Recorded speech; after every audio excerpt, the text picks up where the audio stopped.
Please turn off your cell phones. Just a couple of logistical things. If you have a cell phone, please turn it off now. And if you're new today, restrooms are going to be through this courtyard, as well as a beautiful bake sale during the break. And then, I think that's all the logistical things I need to say. I'm going to bring up Sean and Christine. They are the, I would say, co-directors, but there's 4 of us. So you guys come on out. Spiritual partners. And in the back, if you look, there is a little flyer. And these guys are going to be doing the follow-up to the teachings here at the Espresso Art Cafe. So please welcome Sean and Christine to do the introductions. Thank you. Hello. So the more I come to these spiritual partner teachings, and the more I hear Geshe Michael and Mama Christy, the more I see that it's totally. I hear you. The more I see that it is totally. Is that better? The more I see that it's totally possible to get enlightened with your partner. And quite honestly, these are some of the highest teachings of Tibetan Buddhism that they're so kindly giving to us. And it's really amazing what happens when we apply this to our real lives. So yesterday we got a beautiful teaching on Lojong, how to develop a good heart. And now it's how to apply this to our partnerships. It seems so beautiful to me, and I'm really looking forward to this second evening of talks.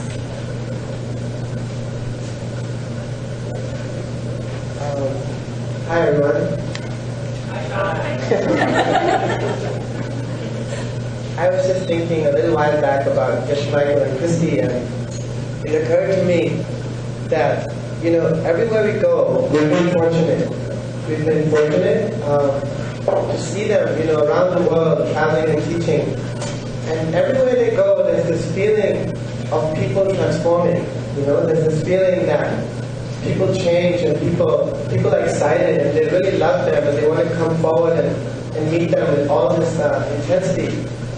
And I was thinking what it is that makes that happen, And I thought it's a language of the heart that they're speaking. It's a language beyond the words maybe I can even understand. And it's really beautiful, It's really beautiful that they teach us with their kindness so much. Their heart. So I find myself here with you all, very fortunate again to have another teaching.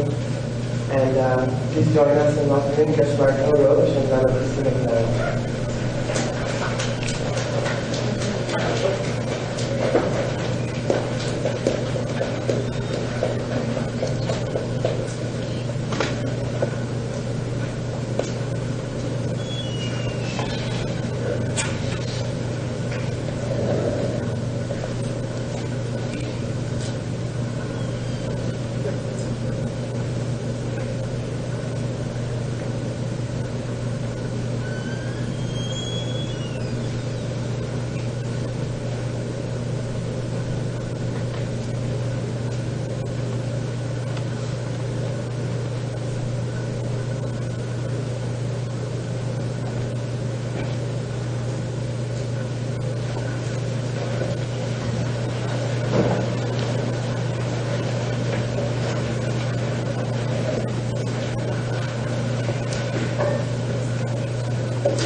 Geshe Michael falls off the stage with the spiritual partner.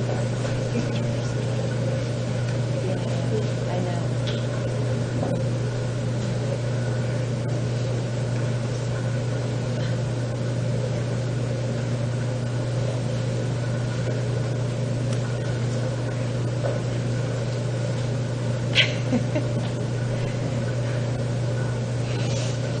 Hi. Thank you for coming. And I would like to thank all the people who worked so hard to get us here. And it's a lot of fun to give these talks. It's almost like tradition, a Tucson tradition. So tonight we'll be continuing with the talk we began last night.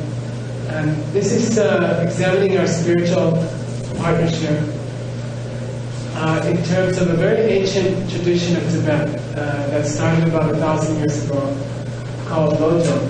And these were the very first teachings in Tibet, just when the Tibetans were just getting started in Buddhism. So it's kind of cool.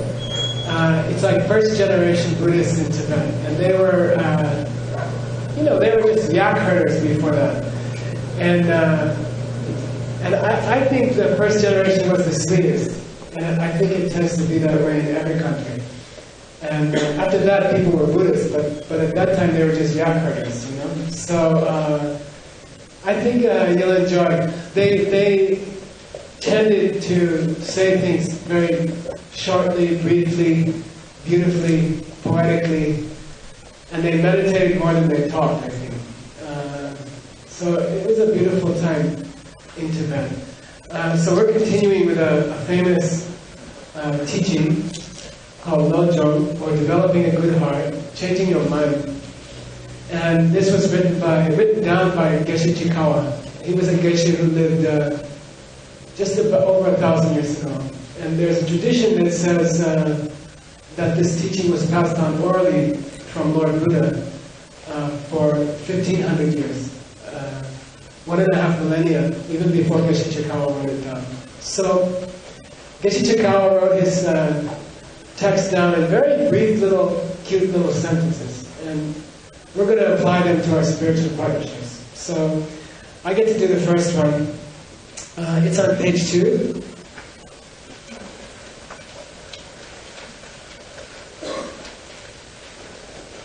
And I'd like you to repeat the Tibetan with me, okay? Say Shum, Sambo, Maten.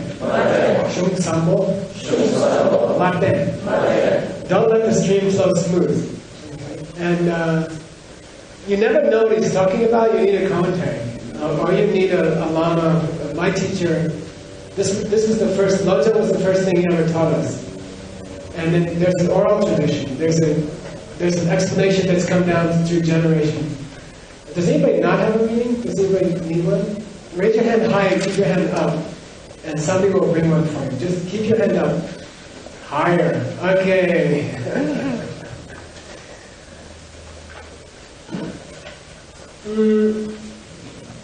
I was exploring this one in depth last night after the teaching. You see, because we don't like to eat before a teaching because you tend to burp while you're talking.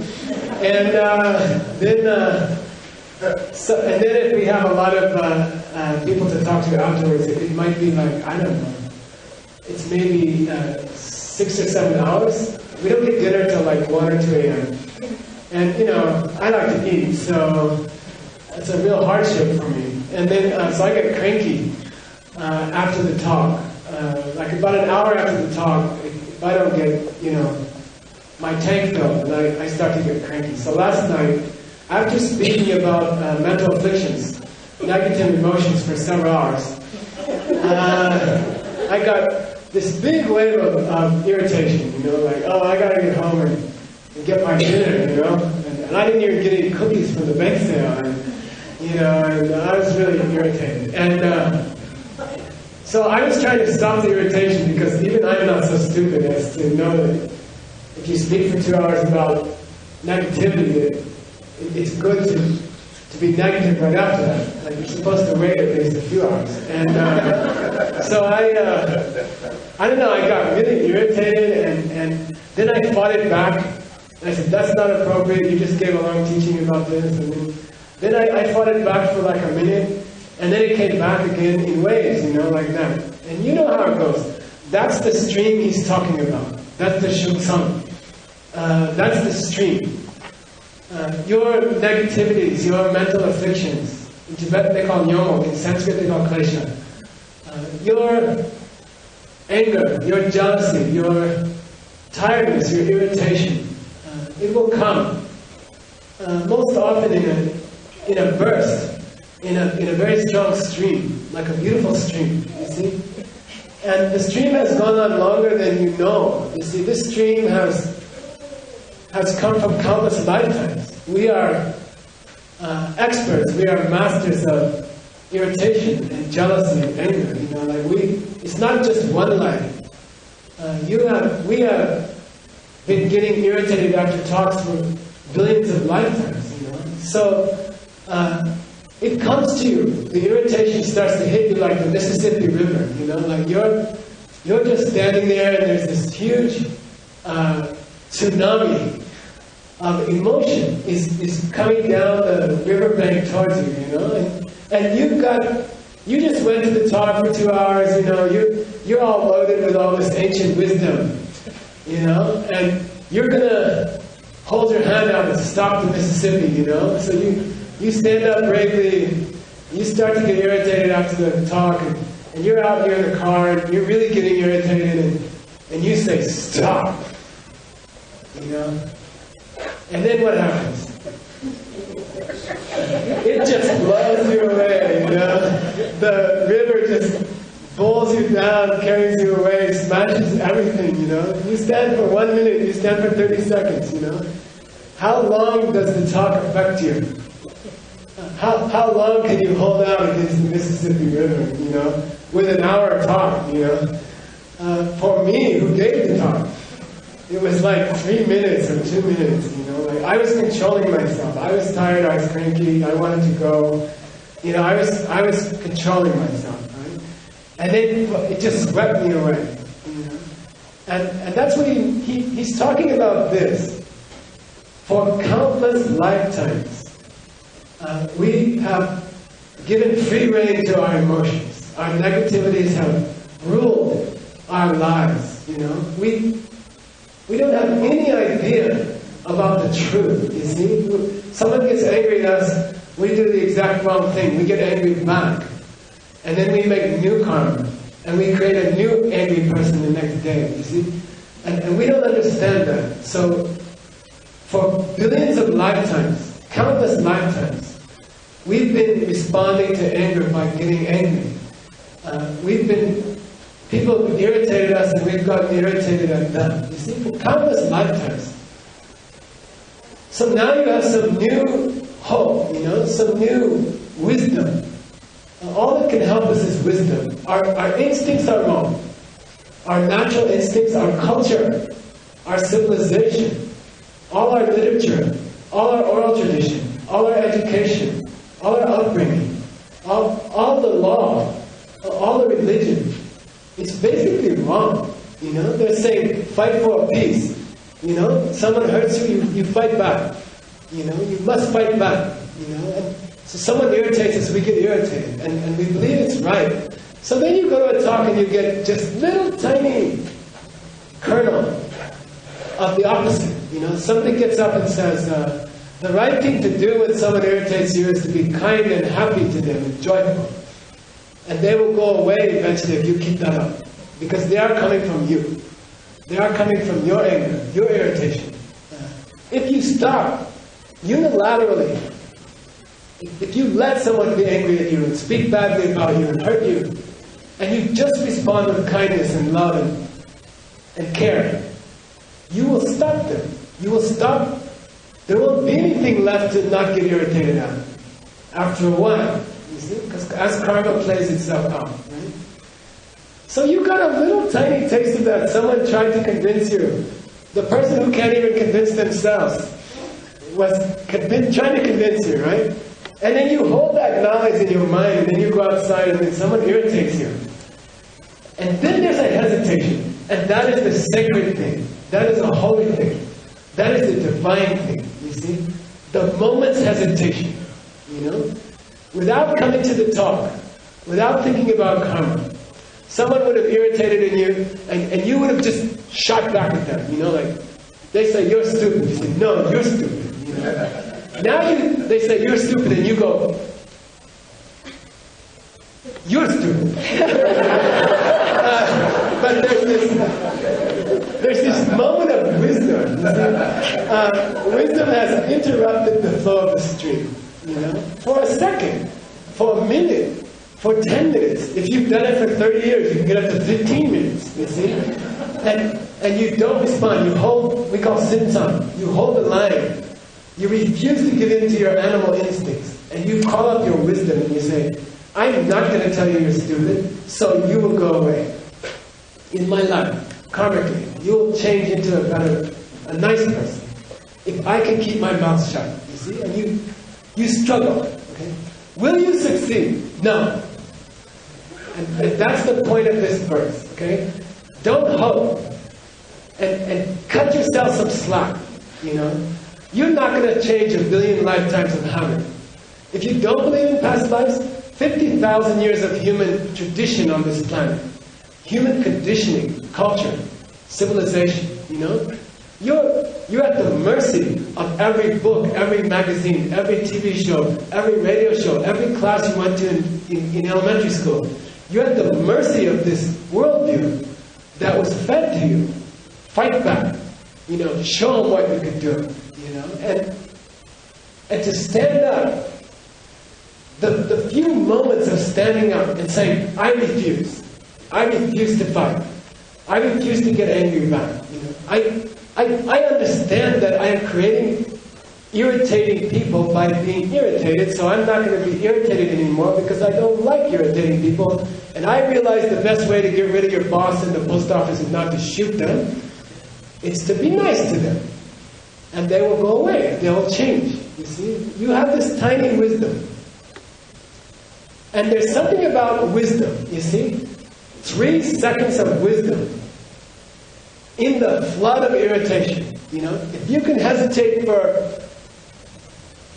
that long before you say, you're stupid, that's enough to start the river flowing backwards. You see? It's so cool.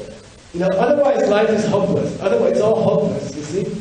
Billions of years of conditioning, right? But you stand up for 10 seconds with your wisdom, and you say, no, I'm not going to get angry. Because I realize that's what made you come in my life, you see? You just hold out for... We went to a class in New York. We always go to yoga classes every day, somewhere different, just to meet new beautiful friends. So we were in New York, we went to this great Lama Dharma Mentor's class. And he wasn't there, a very fine teacher named Andre was teaching the class, you know. And he had us up in some, like, ridiculous, impossible pose, you know. And Dharma Mentor has this thing where he says, now, break the pose. And that means you can get down out of whatever he has here, you know. So you're just waiting for these words, break the pose, you know. And so Andre's up there and he says, he's got you up in this but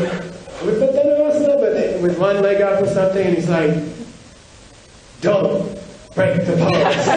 You know, and you're like, wait, don't say that. You know, and he says, this is yoga. This is the moment of yoga. When you want to break the pose, how many seconds can you hold out after that? After you decide to break the pose, you know, you say, okay, this is enough. Everybody else in the room is 20 years younger than me. I can come down. You know, I can come down now. Then Andre was saying, when the decision comes in your mind, break it now. Then every second you can hold out, that's real yoga. That's when you make all your progress. You make all your progress after you decide you've had enough. Just stay up for another second. Stay up for another 2 seconds, you know. That's when you increase your ability. That's when you make progress. It's the same with your negativities. It's the same with your negativities. When you're at the breaking point, like, okay, I understood what Geshe, Michael, and Lama Christie, they gave a good talk, it all makes sense, this irritating person was created by my anger in the past, you know, it all makes sense. But they're just too irritating. You know, now it's time to scream at them. Now it's time to say something. Then, hold the pose. You know, 1 more second, 5 more seconds, 10 more seconds. This is where you change 50,000 years of human conditioning. In those moments, before you break, that's where you make progress. And this is where you really change human nature. And only under these conditions can you change human nature. So what he's saying is that relish, cherish try to stretch out the few seconds before the Mississippi rolls you over. You know, like hold the line. You know, you want to say something to this person. You're stupid. You know, you just like. And during those few seconds, you are making serious spiritual progress. Okay, and then okay, blow up and say you're really stupid. You know, and you're even more stupid now that I waited. You know, and then don't beat yourself up, and cut yourself some slack, okay? Because this is, according to Buddhism, this is millions upon millions of years of conditioning that you're fighting against. So don't go like home and fall apart and say, oh, I'm a bad person, and I can't do any spiritual thing, and I've been teaching this stuff for 25 years, and then I walk through the door there and I collapse, you know? That's okay. It's okay. You know, it's so much power to work against. It's the whole world is telling you to get angry. You know, the whole world is saying, you know, they bomb your building in New York. You bomb the hell out of them. You know, this is the right thing to do. You know, and your whole culture is, you're going against the whole river of your entire civilization. You know, and God bless you for the few moments that you can. That's when you make heavy progress. And that's how we can change the world. That's how we can change our civilization. You see? The more of us who can hold out for a few seconds, and then those tend to grow. Those seconds tend to multiply quickly. So just hold out, and don't freak out when you fail. Okay? Hold out as long as you can. Then have a nice breakdown. There's beauty in the breakdown, and then next time will be longer. Next time you'll hold out longer. And that's how we start. And we break the cycle. It's very beautiful. A few seconds against the Mississippi.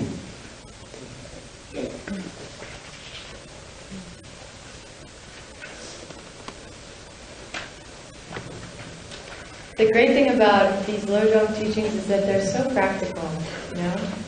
It's, you could just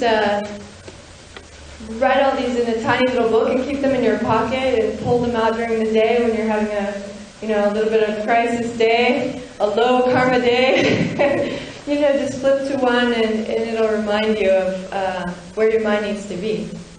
So we're going on to page 3.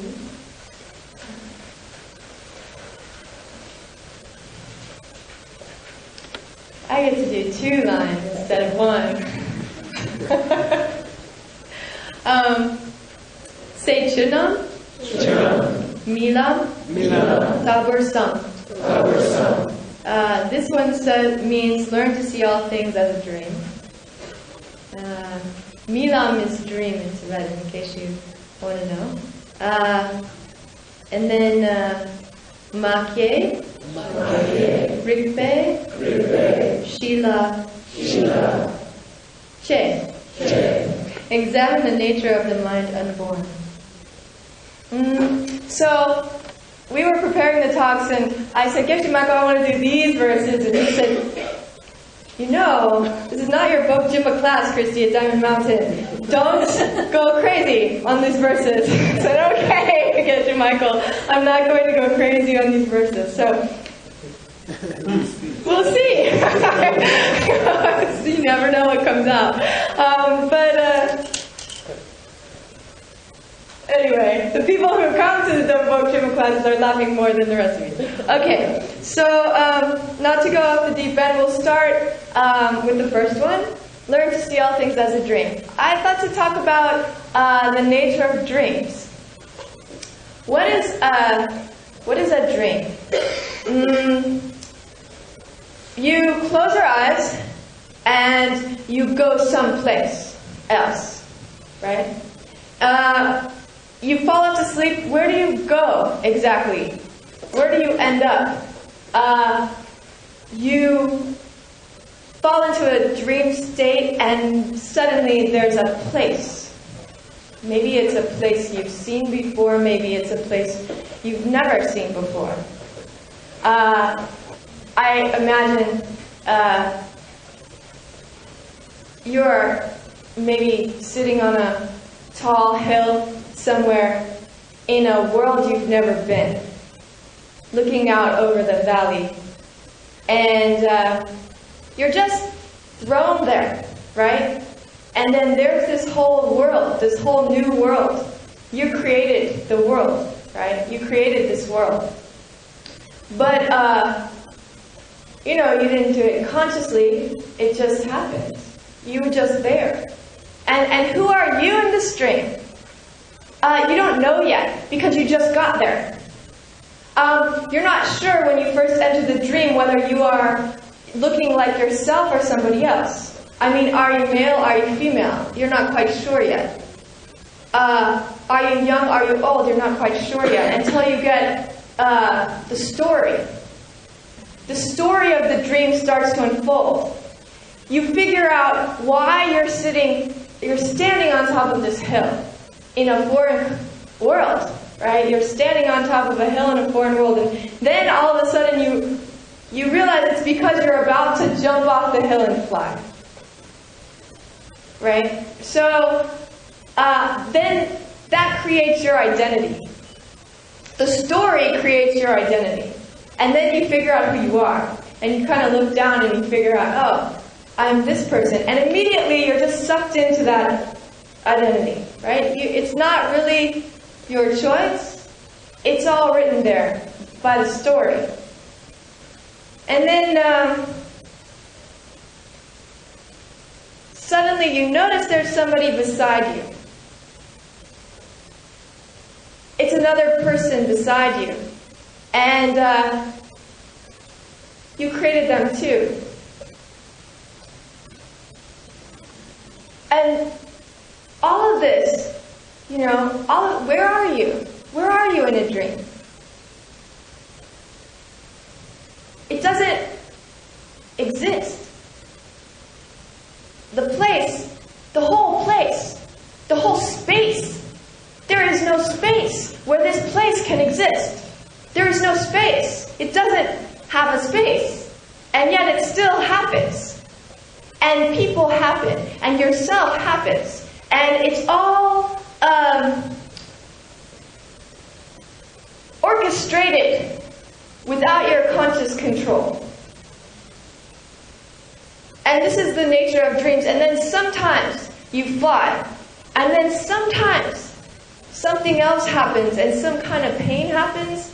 And I've had dreams where I started sobbing in my dream. I started sobbing. And I sobbed so much I woke myself up. And I woke up and was sort of disoriented because the thing I was sobbing about did not exist. But was the pain real? Was the pain real? Yeah, it hurt. It still hurt. So this is the nature of our life. This is exactly what we are doing in our life. There's a space right in front of you, behind you, around you. You call it a church. And then outside the church is a few streets that you know, and then you call that Tucson, and then outside Tucson is this bigger thing that you call Arizona, and you can keep going, and you've got a whole map in your head of the world that you live in, and it's all coming from your own mind. All the space around you is coming from, it's a picture, it's a tiny, tiny picture in your mind. And you think it exists. And it's like a dream. There is no space for this place to exist, except for the space inside of your mind. And it's the same with your body, and it's the same with the people around you. All of it is like a dream. All of it is like a dream. And if we could figure that out, if we could start to see that in our reality as we walked around during the day, then you wouldn't be so keen on holding on to all of your pain.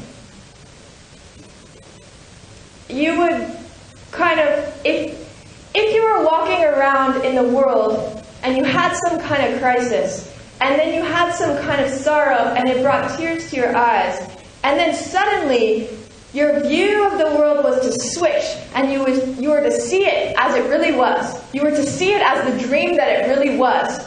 It would be like me waking up from that dream. You'd be like disoriented. What? The pain, yeah, it still exists. But the thing that I apply it to doesn't. It doesn't exist. Not in the way that I think it does. Not in the way that I think it does. Not in the sense of it being somewhere outside of me. Everything comes from you. Everything comes from your own mind. Everything is a projection of your own mind. The body you sit in, the church you sit in, the city you sit in, the people that sit around you, all of this is a projection. But it deceives you. You know, you think that you open your eyes and you see an outside church here. The eye could never see a church. You are projecting the church and the eye to see it at the same time. It's one projection. It's one projection. It all happens so seamlessly that we never catch on. And it all happens, like all the pictures that go on in our world happen beyond our conscious control, just like a dream.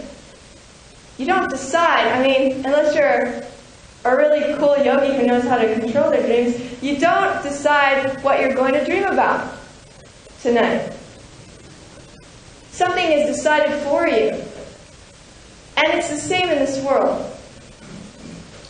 So, there's a misperception about this line.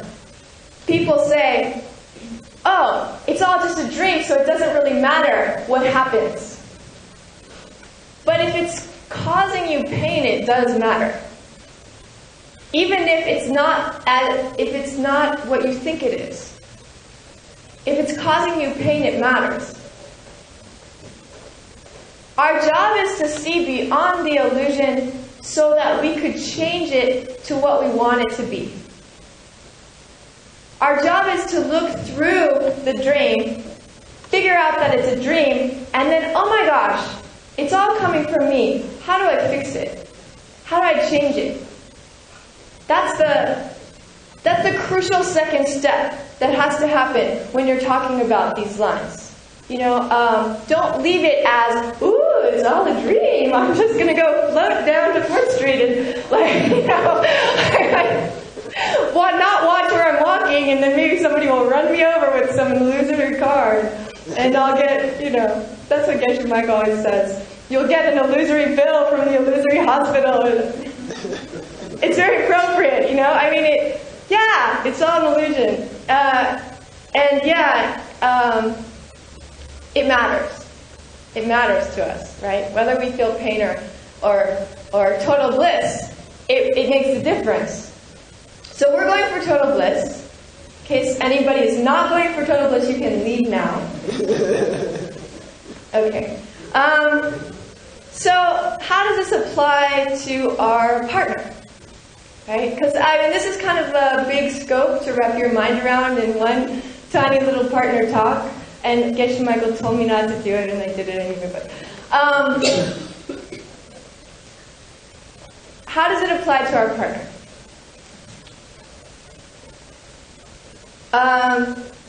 A partner who is out there from their own side, with nothing to do with your mind, that partner doesn't exist. Not at all. Doesn't exist. A partner who is sweet from their own side. A partner who cares about you from their own side. A partner who wants to be around you. A partner, all the things you want in your partner. Like, you met someone. You thought they existed out there. So you wanted to be around them. And you did See, the thing about thinking things are out there is we always do the exact wrong things to keep the things that we want. The exact wrong things. You know, make demand, like, oh, I love you so much, I want to be around you so much, you know, and then you make demands on them, and you try and possess them, and you try and hold them. Any kind of object, you know, whether it's a person or a thing. The very act of trying to reach out and grab a non-existent thing makes it slip through your fingers. Because your partner is of the nature of mind. Your partner is ephemeral. Your partner is changing instant by instant. Every single time you look at them, it's a different partner. And that's why relationships change, and that's why they fail, and that's why people leave. Because you can't hold on to an outside, self-existent partner. There is no such thing. So, how do we look at our partner as if they were all just a dream, and then how does that help us keep them? How do we figure out how to keep them? By knowing that they are coming from our mind. We have to go to the next line. Examine the nature of the mind unborn.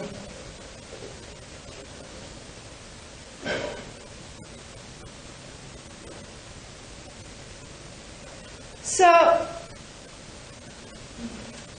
just as the space around us, the pew we're sitting on, the people around us, the world we live in, our own body, everything is a projection of our own mind. The thoughts, too, in our mind are projections.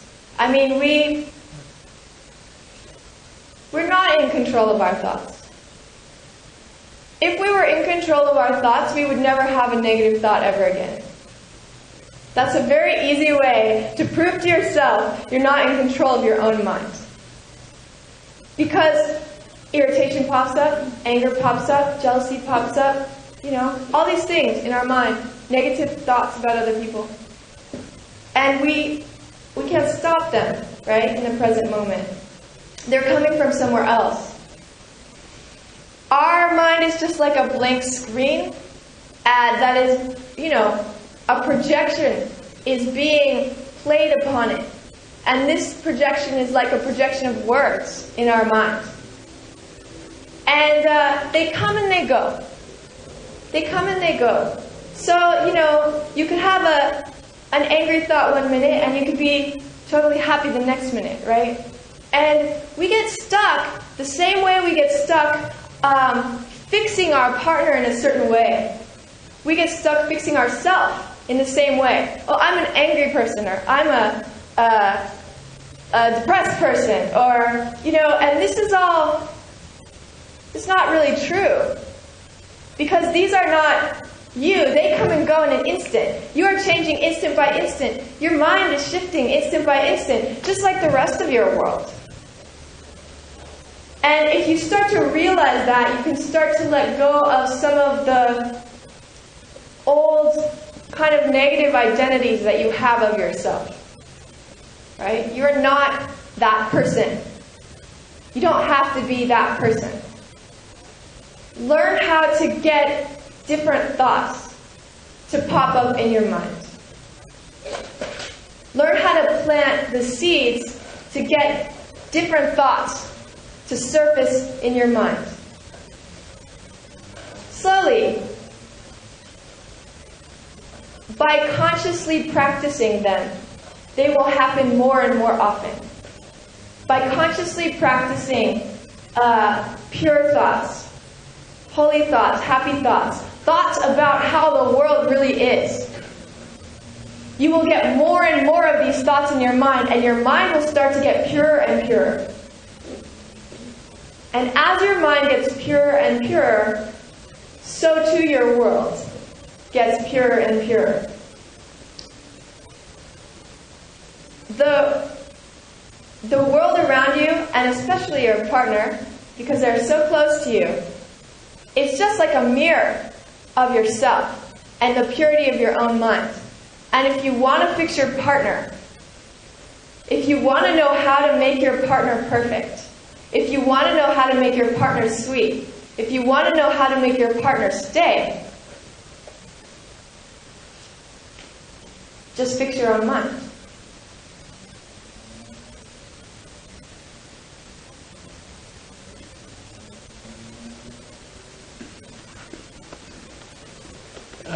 We'll do page 4.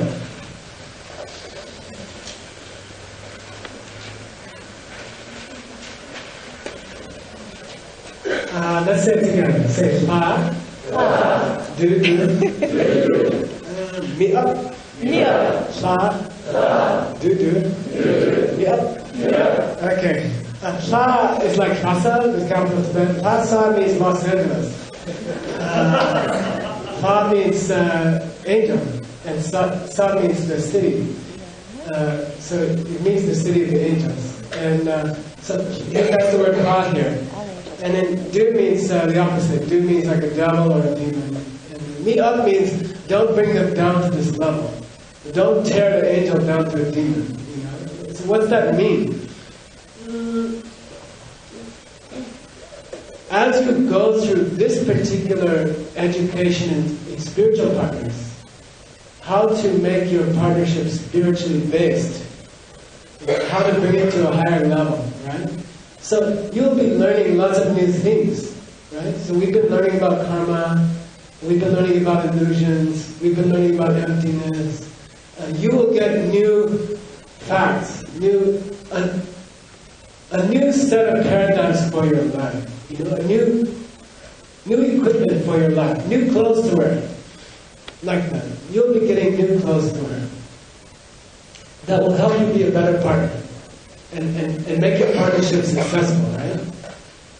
Don't take those new clothes and turn them into your old clothes. So what does that mean? I mean, okay, so you look at your neuroses that you had before you met this path. Okay? And I think of my high school neuroses, right? My elementary school neuroses. Like, I wanted to be the best student in school. You know, I wanted all the awards that they handed out at the end of the year. I didn't want anybody else to get any of them. You know, I wanted all of them. You know, and then I wanted everybody to really like me. And I wanted the teachers to like me, and I wanted all the other students to like me. And I wanted all the girls in the high school to like me, even though I wasn't playing football. And like that, you know, like you have a certain set of neuroses that a Buddhist would say you were born with. You were born with a certain behavior patterns that we would say you've had longer than one lifetime. So they're endemic. They're very much ingrained in you. In my case, a desire for like overworking and overachieving and trying to impress people and trying to get recognition or attention, you know. So then at a certain age, you meet your new path, right? Someone says, look, there's a new way to live. There's a new way to look at the world. You can approach your relationships with the opposite sex. You can say, approach it with a new kind of wisdom that says, everything about this person is coming from me. All the people I ever meet in my life are a perfect mirror of my own behavior. Every irritating person I ever met was coming from my own negative karma. You know, every angry person I ever met was coming from my anger. The violence in Iraq is a result of my personal violence to the people around me. You see, everything's coming from my behavior. So someone is giving you a new equipment, new clothing, a new way of thinking, right? So what do we do with this divine angel, this new wisdom? We immediately load it down with our old neuroses. You know, we immediately load it down with our old behavior patterns. We turn our Buddhism into a new thing to overwork with, a new thing to achieve with, a new thing to impress people with. You know, do you know how many languages I can express all this in?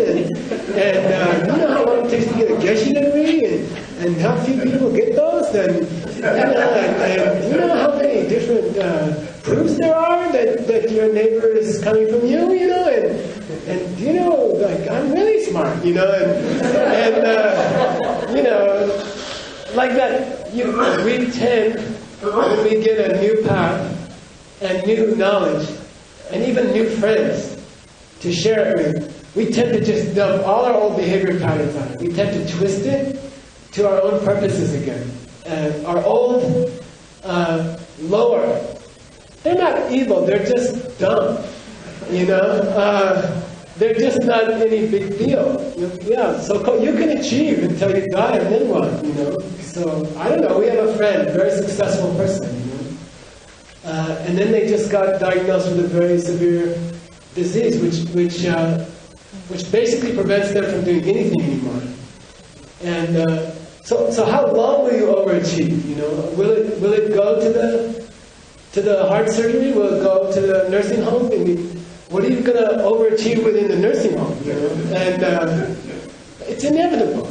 We're headed there. You know, when will you stop laying your old high school or grade school behavior patterns on your new wisdom? You know, you have a new chance to change your life. You see, someone's giving you a new chance.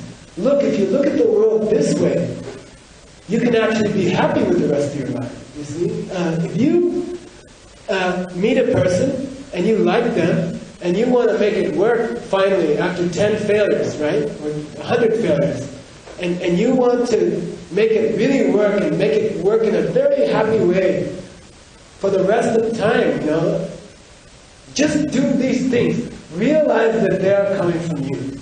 Realize that everything you see is coming from you. If they have any irritating habits that you don't like, then what? Talk it over with them? Go to the marriage counselor so they can tell them? You know? Just stop doing it yourself. It's so simple. And it's depressing, you know? Like, everything you see about them that you don't like is coming from you. And you must be doing the same thing, and you don't realize it, you see? So we grant you this new wisdom. You see, we endow you with this new wisdom. It happens to be absolutely true. And Jesus taught it also. And all the great religious leaders have always taught it. I think it just has to be repackaged in a different suit from time to time for us to believe it, right? So someone's giving you a new chance. Here's a new way of looking at the world, a new worldview, and it is correct. And it is true. And you can get anything you want. You can get prosperity, financial. You can get youth, strength. You know, you can get a beautiful partner. You can get heaven. You can get higher things. You can go to places you never even imagined.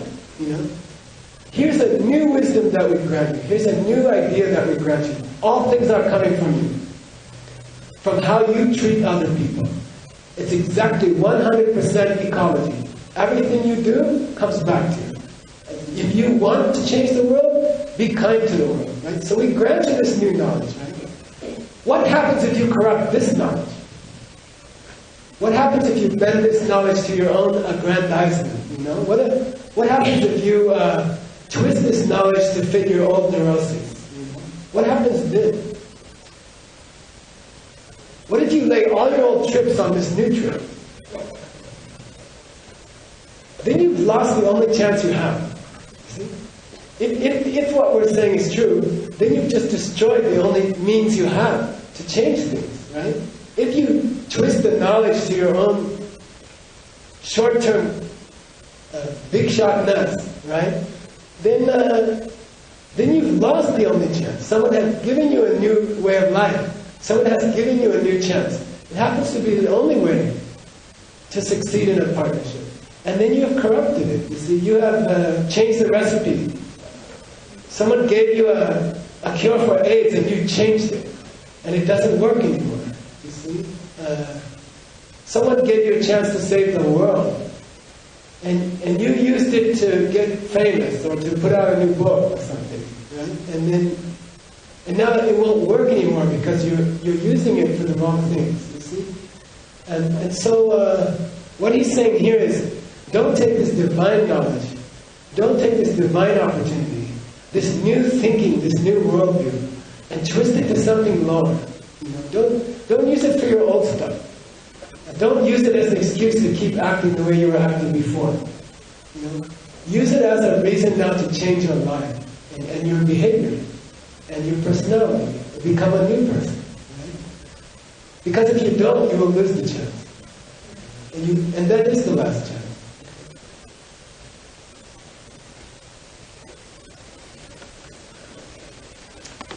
Okay, we'll go on to page 5.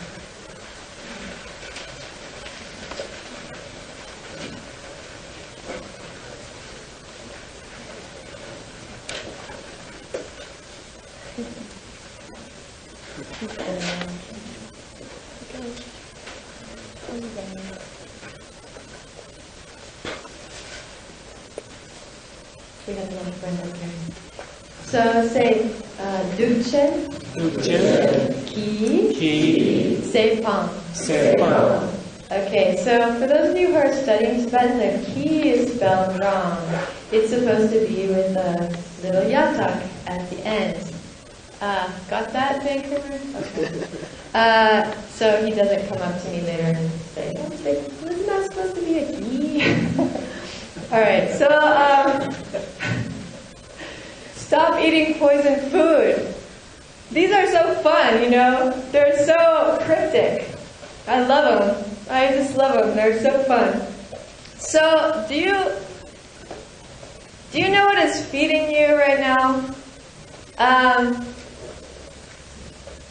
The Tibetans have 4 kinds of food that they list. In certain scriptures, they say, plain old normal food can be food, and then sleep can be a type of food for you, and then concentration is a kind of food. If you don't get enough concentration, if you're, surfing the web all day, you can start to get a little bit crazy because you don't have that kind of food. And hope is a kind of food. This is talking about a different food. This is a new Tibetan food, and it's like the way that you look at the world. The way that you look at the world. And this particular food can nourish you or it can kill you. Like, right now, the way that most of us seem to be looking at the world, it's slowly killing us. It's slowly killing us. This is the reason why people are getting old and dying. It's because they're feeding themselves some kind of poison food. And we're going to talk about what that is and how to change it. It's all about, this verse is all about doing things for the wrong reasons. Doing things for the wrong reasons. What is driving you to get up in the morning? What is driving you to go to work? What is driving you to come home? What is your motivation every single second of every single day? Because if you could learn to stop feeding on a certain motivation and start feeding on a different one, you wouldn't have to get old and you wouldn't have to die. There's a story, a very sweet story, about a monk who was in some kind of retreat, and some big sponsor was going to come and see how he was doing and maybe give him some more money to continue his retreat, because that's how monks, lived in those days. They just had sponsors, and so he was fixing his altar up really nicely for the sponsor to arrive. And then he thought to himself, he's like, oh my God, I have been praying to holy angels, enlightened beings, and I haven't fixed my altar up as nicely as I'm fixing it up for the sponsor. And he saw his motivation was crap. It was just crap. And so right before the sponsor got there, he picked up a big pile of dirt and he just threw it on top of the altar. And he left it there when the sponsor arrived. He's like, that's the state of my mind. That's how I really am. And there was a really holy Lama who was giving a teaching at that very moment, and he stopped the teaching right in the middle because he could he had the power to read minds. And he saw what this monk had done. And he said, someone has done an act of dharma, Someone has done a real spiritual deed today. One real spiritual deed.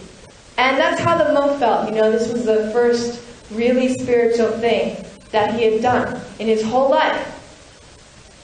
And so,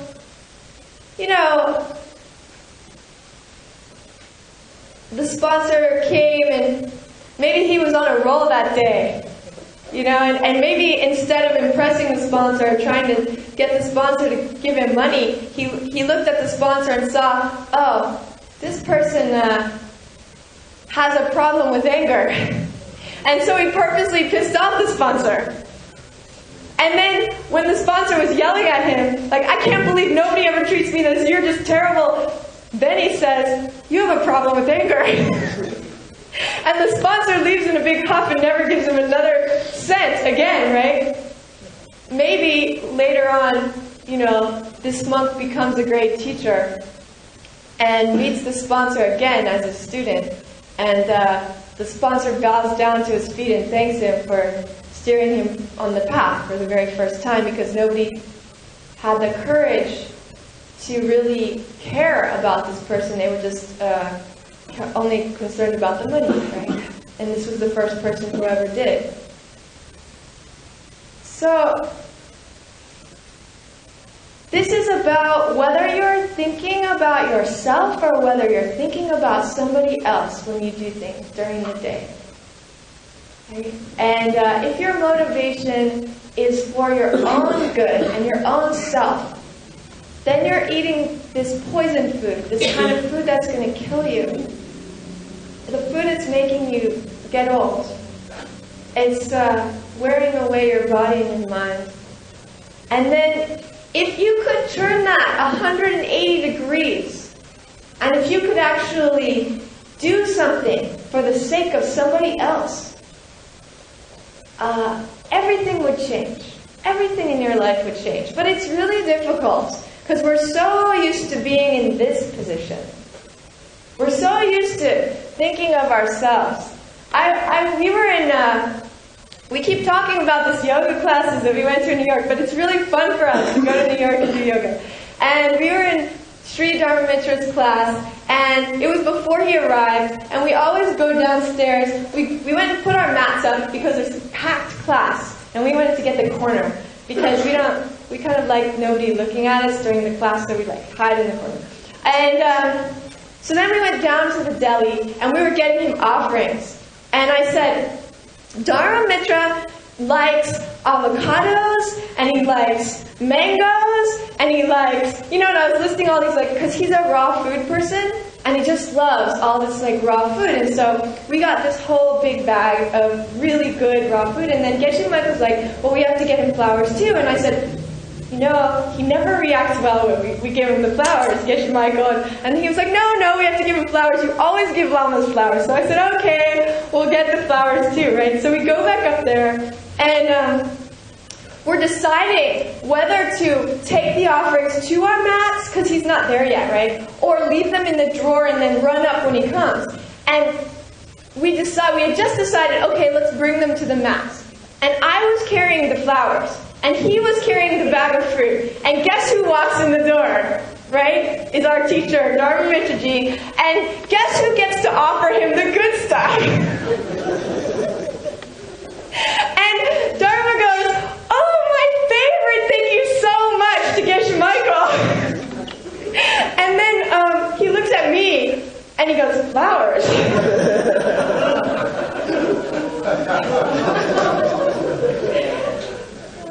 And I felt so bad, and I was like, these are your offerings. I'm like, this is so unfair, He gets all the credit, and I get the flowers, and he wouldn't even take them out of my hand for a couple seconds. I had to, push them.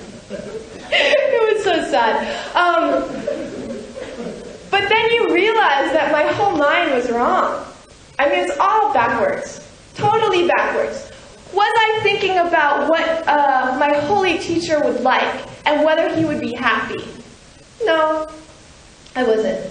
Was I thinking about whether it would be really cool if Geshe Michael and Dharma Mitra could bond? No, I wasn't thinking about that either. I was thinking about one thing. I was thinking about myself, right? I was thinking about myself.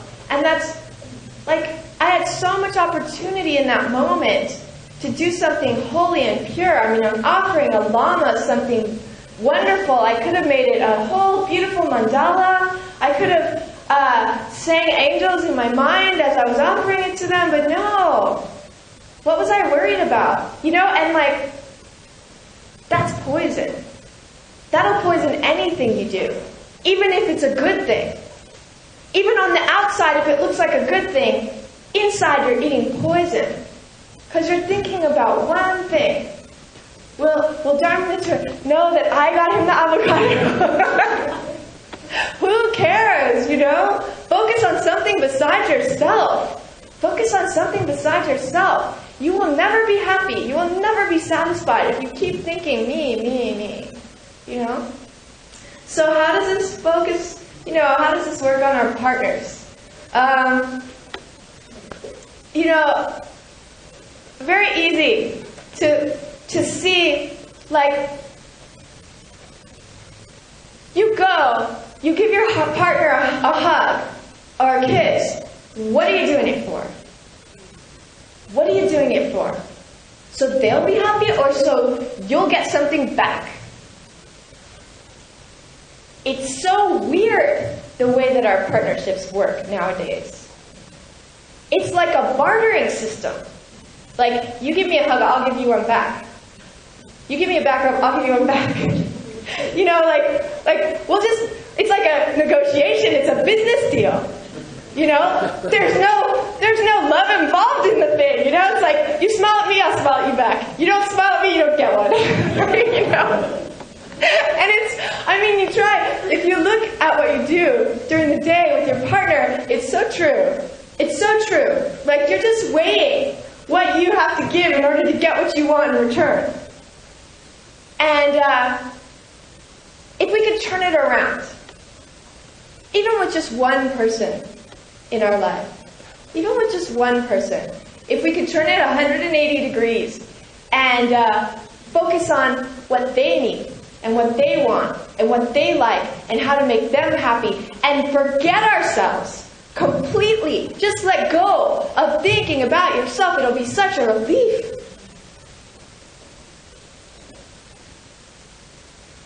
Just learn how to love and learn how to serve somebody else and open your heart and you know,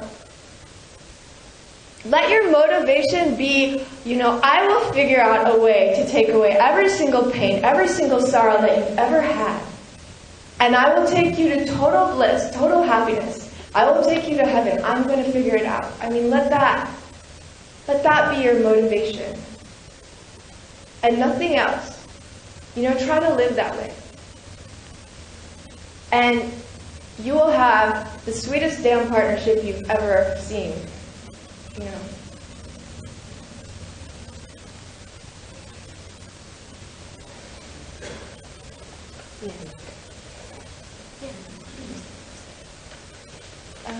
Nico? Do we get that special thing? Give us a copy. We're about to take a break, but we have a few announcements first. It's very unusual for us. Venerable Nico is getting some handouts for y'all, and then we've got a whole slew of things to say. So. You know, we give these talks maybe once every 6 months or so, and just in the event that you don't learn everything tonight, you might want to have some backup or some, you know, somebody to help you in Tucson, in whatever you're interested in. So we have different groups that help with different stuff, and we just thought to mention them and have the directors of each group come up and stand here, and then if something sounds good to you, in terms of follow-up for the next 6 months, is you want to talk to somebody about your partnership privately in the next week or so. We're going to have people get up, and then during the break you can just wander up. If you see someone who looks like your kind of person, someone that would fit your personality. So I'm going to ask a bunch of people to get up because there's a bunch of personalities here. Okay, so if you want more guidance about your partnership, Sean and Christine are giving talks on Wednesday nights, and there's a flyer in the back. Rob and Ann are available. They're the Tucson spiritual partner, poster boy and girl. And they're also teaching about like spiritual partners. I don't think James and Lizette are not yet. If you're in New York, there's an equivalent in New York. Just talk to these guys. We have a university. It's about an hour and a half, 2 hours from here, way out in the desert, and it's a very it's a very beautiful program. It's a free university. We don't charge anything. And we'll be starting a new term in about a week. And there are lots of classes and lots of interesting stuff. You're welcome to drive out, try a class, and then just drive back, like that. And so I'd like to ask some of the directors of the board. I think we have Venerable G-Mays here. Sorry? David and Susan Stump, if you could come up. The president of the university is Venerable Jiki. Earl Bernie is on the board, is he here? I think that's probably enough. If you don't see somebody you connect with among those, then just forget it. Let's see. You guys have to come up here, okay? We have a small center in Tucson, intimate, small, friendly center. You can get any kind of advice. You can go hang out for free. Just it's fun. They have very good children's programs. They have good yoga programs. And that's called 3 Jewels. And the 2 directors are here, Shishadri and Melissa Maple. So, talk to them. No, it's okay. You can be. Rob was not here, buddy. We have a very strong organization to give business counseling along these principles, and it's celebrating its 10th anniversary, and we've just writing up 100 success stories of people who have used this counseling, and some of them are in the 100 million range, some are in the 300 million range sales per year because of using these principles. So if you're interested in help with a business that you're starting, or you're interested in career help, there's a free version. So I'd like to ask, I don't think Rob was here or Ben Goldman, but Scott Bessick is here. And that's his funeral. Yeah. You can talk to Scott. Okay. The one and only business man. No, go ahead. Lizette is not here. Okay. We have a group to help people who are on a Christian path, who are interested in meditation guidance or methods to deepen their Christian practice. And we just put out a new book on that last week in New York, so the copy's outside. It's called The Eastern Path to Heaven. And that organization is called, that's Nat. She's also on the business thing. So we have an organization called Star in the East, and they'll be giving free courses once a week in Tucson for the next 2-3 weeks, I think. So Mercedes Bacheda and Will Duncan are working on that. Yeah? Okay. If you're interested in yoga, we have a very fine training in ancient methods of Tibetan yoga, which came from India about 1,000 years ago, but they have some very interesting differences from normal yoga that you would get in a yoga center. So if you're interested in that, we have the Yoga Studies Institute. I think is Lama Kimberly here? How about Mira? How about Mira? Who you can Mira's often at Yoga Oasis, I think. Where we went today, we had a nice class there. Let me see. Mama Maru's giving some nice classes in Tucson on the Bhagavad Gita, but there are flyers in the back. There are children's programs. Is Eliana, are Eliana and Berger? I don't know. Yeah. There are some nice children's programs. Eliana is working with some other teachers in the elementary and high school systems of Arizona and other southwestern states for some very beautiful children's programs. And we have a program, we have a really weird program that nobody will be interested in. But we have a very beautiful project around the world to save ancient literature, ancient endangered literature, for example, in Tibet or Mongolia or Western China or Siberia, like that. And they save ancient books and then they put them up on the web for free and they pay refugees to do all the work. So that sounds something cool that you'd like to help with. We call it like Indiana Jones type of work. It's a lot of cool fun. So if you're into like world exploring and helping save the world's endangered literature, I don't know, John's we should do this. Christina's here. Yeah. But Christina, Paul Chang? Is Christina here? she's not here. How about Orangini? Lama Orangini? They worked on that. After many years, Okay. it goes back to Ethiopia. And Lama Christina, who's going to be next? Okay. Maybe I'll pass it back to you. Okay.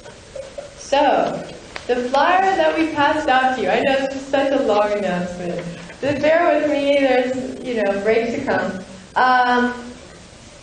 We have a couple of very special programs coming up that we just wanted to announce to everybody since I don't know if we're going to meet you all in the near future. We invited a very high master from China to come teach the Tao Te Ching. And this is going to happen at our university, Diamond Mountain University, in the fall, at the very end of the term.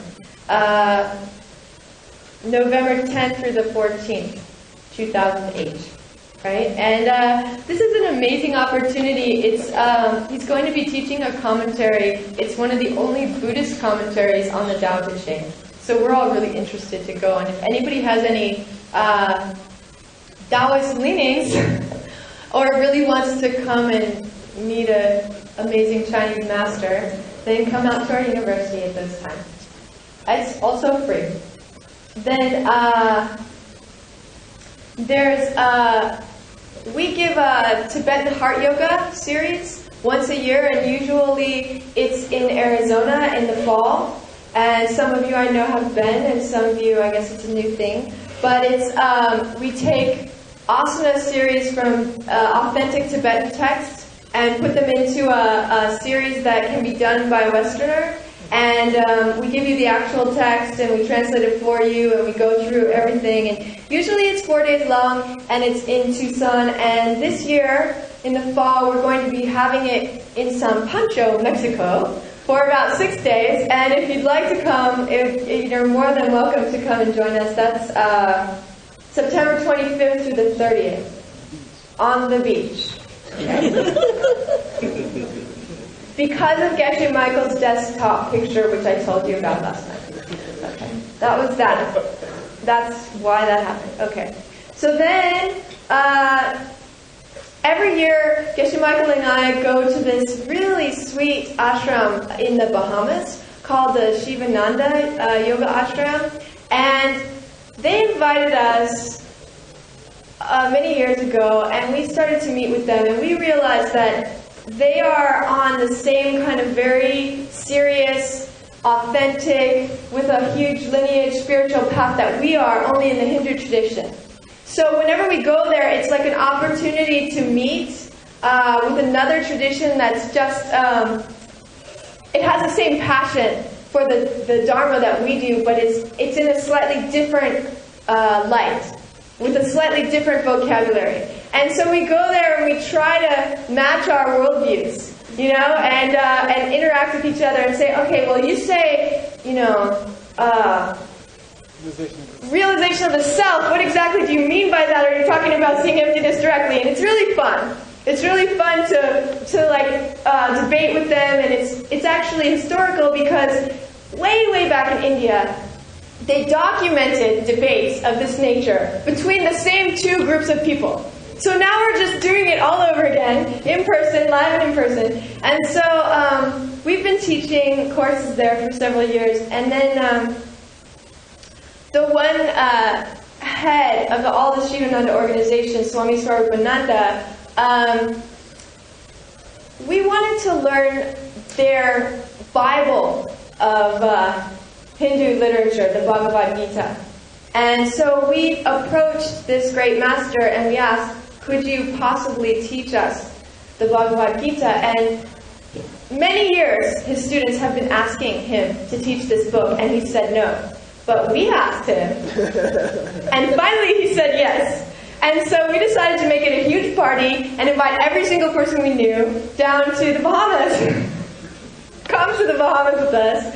It will be May 7th through May 17th, 2009. And you can read about it on the back. But it's a beautiful, beautiful place. And very, very pure lineage there. And you have to get up at 5 in the morning and go to satsang and do a lot of singing, but it's really fun.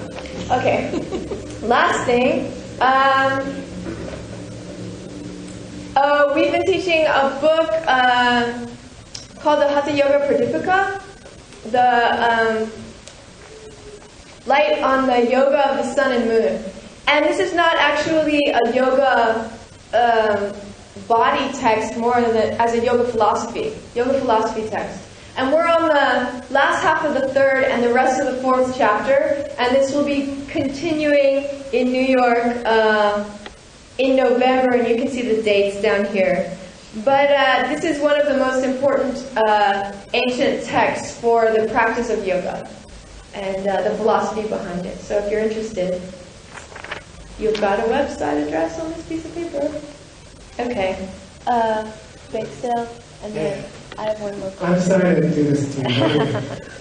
There will be refreshments outside, and there will be a bake sale. The bake sale we do every time we come to speak here, and the money all goes to send our younger students to a Tibetan monastery to study every year. So 10 or 15 of our younger students go for 1 month a year to our Tibetan monastery. There are 3,000 monks there, and they get thrown into an ocean of 3,000 monks, and they just have to work and learn Tibetan, and they come back completely transformed, and they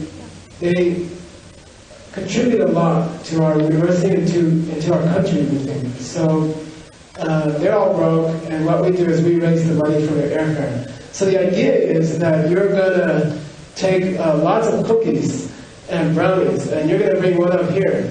And then I'm going to take it away. It'll be fun. She's going to try to take it away. And then you're going to throw like $20 or $30 into their bowl for the cookie. And you don't have to give anything, okay? If you just want to take a cookie, that's fine. But think about when you were 18 or 17, and if someone had sent you and thrown you in with 3,000 Tibetan monks for a month, what it might have done to you.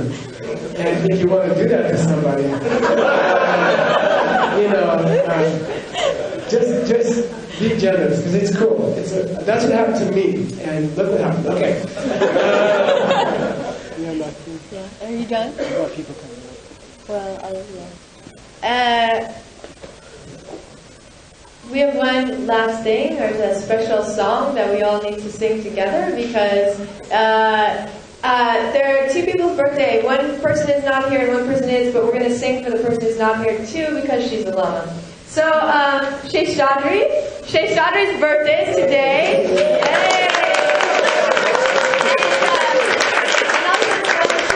And birthday today, and she's out at some spa somewhere. So please send your voice to here and to the spa, and we'll all sing together. Venerable Phil. Happy birthday to you. Happy birthday to you. Happy birthday, dear Shadri Lama Trisama. Happy birthday to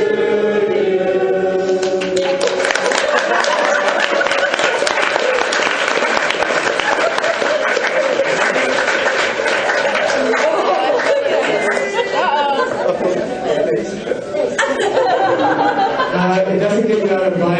points, okay?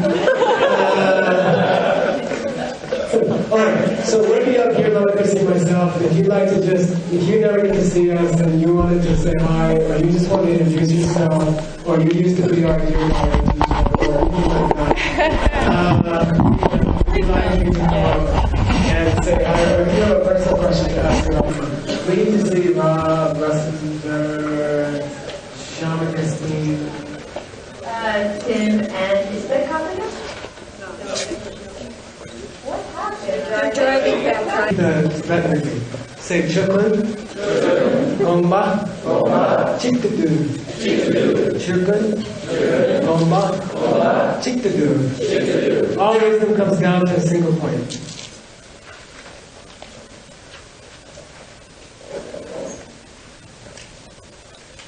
There are about 3 single points, okay? Circle the graph. Circle the graph, yeah. The concept never go for that. Yeah. So, these are like 3 different ideas you can use in your partnership, okay? So, like, if we have to leave you with like a single point to concentrate on in your partnership, to make your partnership successful, right? I would say there's more than one. I say there's 3. First one is what we've been talking about all along, that things are coming from you. Okay? And it's easy to say karma, and we all grew up with the word karma, and nobody understands the word karma. So it's just if you know a little bit about the process, you can believe in more. When your partner gets angry at you, when your partner says something rough to you, right?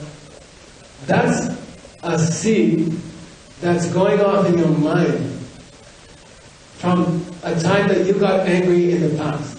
Okay? That's a seed that's going off in your perceptions when you got angry in the past. If you had not gotten angry in the past, you wouldn't be seeing your partner as being angry right now. You would see them as pleasant. The same partner saying the same words in the same face, you would perceive as pleasant because your perceptions are running the show. And those perceptions are coming from what you did in the past. If you were angry with someone in the past, plant a seed, and then even if your partner says good morning to you, you will hear it as good morning, stupid. Really. Because that's where good morning, stupid comes from. So how do you apply that? How do you use that? When they say good morning, stupid, you're faced with a choice, right? You have a choice. You can say good morning, idiot, right? Or you can just smile and change the subject and move on, right? You can move on. If you say good morning, idiot, you plant a new seed in your mind to see them again on another morning calling you stupid. You see? If you decide to cut the cycle, if you decide to throw a monkey wrench into the cycle, if you decide unilaterally for no good reason, even though they're stupid, even though they're saying the wrong thing, even though they deserve to be called idiot this morning, simply because you want to stop the cycle, simply because you don't want to hear them call you stupid again, you stay quiet. And you act nice and you change the subject and you just change the whole atmosphere. By yourself, whether they buy into it or not. They might be cranky for the rest of the day or the rest of your life. Okay? But unilaterally, from your own side, you stop the cycle. Regardless of how bad they're being to you. Doesn't matter. That's coming from you. That's the first single point, okay? What's the second single point? There are 2 realities going on in all rooms around the world at the same time. There are 2 separate realities going on in every room in the world at the same time. There is a normal reality and there is a divine reality. In this church, at this moment, there are 2 realities going on. There's a normal reality. People are tired. The sugar's starting to wear off. It's getting late. They're still talking. You were polite enough not to leave. And there's this normal reality going on. You know? And then in the same room, in the same time, there's a divine reality going on. Jesus is in this room. Jesus' angels are in this room. You know? We could be sitting with them. They are here. They're always here. The two realities are always going on in any given place at the same time. Sometimes you get a glimpse of one reality, right? And then you flip back. We don't say that one is more real than the other. Get it? It's true that there's a normal world going on in this church right now. It's equally true that there's a divine dance going on in this church right now. Okay? So, which would you rather hang out with? You know, where would you rather be? You know, on which reality would you rather be? And we don't say the world is really divine. And we don't say the world is really profane. We say both are happening at the same time. With the same people. And the same pews and the same walls. At the same time. All the time. If you practice, if we are kind to others, then we can experience the divine reality in the same room all the time. And it's more fun, okay? It's just more fun than the normal reality is kind of boring. Okay? All right, the third single point, and the one that traditionally, the way this verse is traditionally explained, okay, is that there's something wrong with our idea of you and me. There's something wrong with our idea of you and me, you see? And it has to do with self-interest, you know? What is in your interests, you see? How do you define me? What is Geshe Michael? You see, Geshe Michael is this little bag of stuff that's working for Geshe Michael. And that's how Geshe Michael's defined. The edges of Geshe Michael are the teeth I brush, the hair I comb, the body I put the robes on. You see, everything that's in my immediate interest is Geshe Michael in normal life, and that's what we call Geshe Michael. So in the Lojong tradition, in this crazy wisdom tradition, right? You change your idea of you. You change the idea of you, and that's what he's talking about. All wisdom comes down to a single point. Your idea of you is mistaken, and always has been, and it's just causing you problems. You see, your idea of you, as opposed to me, and you are not me, and you are separate from me, is the reason we're not happy. So in a partnership, right? This is a partnership talk, right? What does that mean? It means Lama Christie, she loves 31 flavors, okay? Like I offered to take her out to other places that are actually open. And she said, no, we have to go to 31 flavors, you know. And I was like, well, it's closed already. Oh, gee, that's too bad, you know. And, right? But if I ever catch her before 9 o'clock, right? Or whatever ridiculous time they close, I don't know. She likes sorbet. She likes sherbets. She doesn't like high-fat, creamy, chocolate chunky, you know, good ice cream. Real ice cream. She doesn't like real ice cream, you know. So there's always this tense moment. When I do get into 31 flavors, there's always this tense moment, you know. Am I going to be a bodhisattva? You know, am I going to pretend to want sherbet? You know, or can I be honest and say it's the last thing I want? You know, so in a normal church and in a normal Buddhist talk, the lamas would get up and say, "Look, be a nice person. You know, try to see her view. Don't be selfish. You know, give up the rocky road and go for the rainbow sherbet, you know, with Lama Christie, you know, and even just keep lying for years, and keep, because it would be nice, you see. That's a wrong teaching. That's an incomplete teaching. That's not a teaching that will change the world. You see? What's the real teaching? This is the real teaching. Go with Lama Christie into the ice cream 31 flavors on Glen? Grant. One of those. Okay. And that's why I have trouble, because I can't find it. Go into the 31 flavors and walk up to the counter, and they say, what kind of ice cream do you want? And Geshe Michael's going to say, I want rainbow sugar. I really want rainbow sugar. You know? Is it because I'm a nice guy? Is it because I'm supposed to be a Buddhist? You know, I'm trying to be a Bodhisattva. Is that the reason? No. Nothing to do with that. I'm ordering rainbow sugar. Why? Because I like Rocky Road.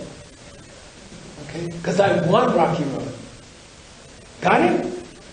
Okay? I'm ordering rainbow sugar because I hate rainbow sugar. And I want Rocky Road. You see? But I understand karma.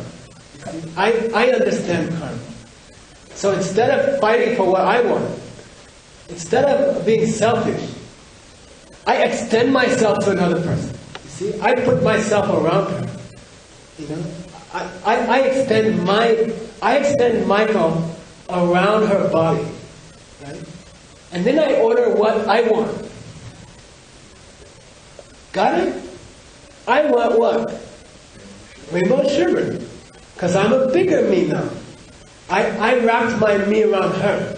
Now I'm just taking care of myself. You see? This whole idea, if I think of Lama Christie as somebody else, then it's always going to be this stupid sacrifice thing. You see? It's going to be this thing where, oh, I have to sacrifice Rocky Road because she wants rainbow sugar and it's noble, you know? It's always going to be like that. There's an easier way to go. Wrap yourself around her. Perfect partnership. It's only one person. One person walked into 31 flavors. Okay? And we got what the one person wanted, which was rainbow sugar. Okay? Now you're going to say that's like dumb. If you're one person, then she should buy you Rocky Road. Right? In this system, it's very interesting. If I refuse to think of her as separate from me, and I take her interest as seriously as I take my own, what did Jesus say? Do unto others as you would have them do unto you.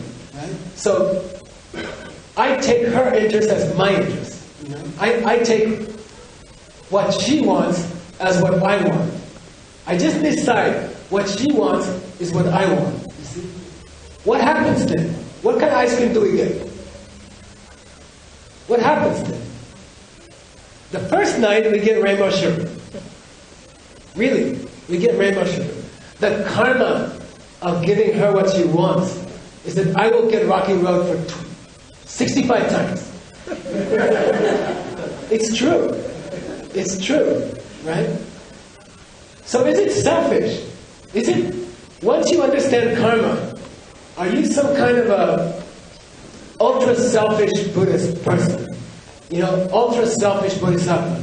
You go into 31 flavors of Lama Christie and you order rainbow sugar. Why? To get the 65 Rocky Roads. You see? To get the 65 Rocky Roads. Is that wrong?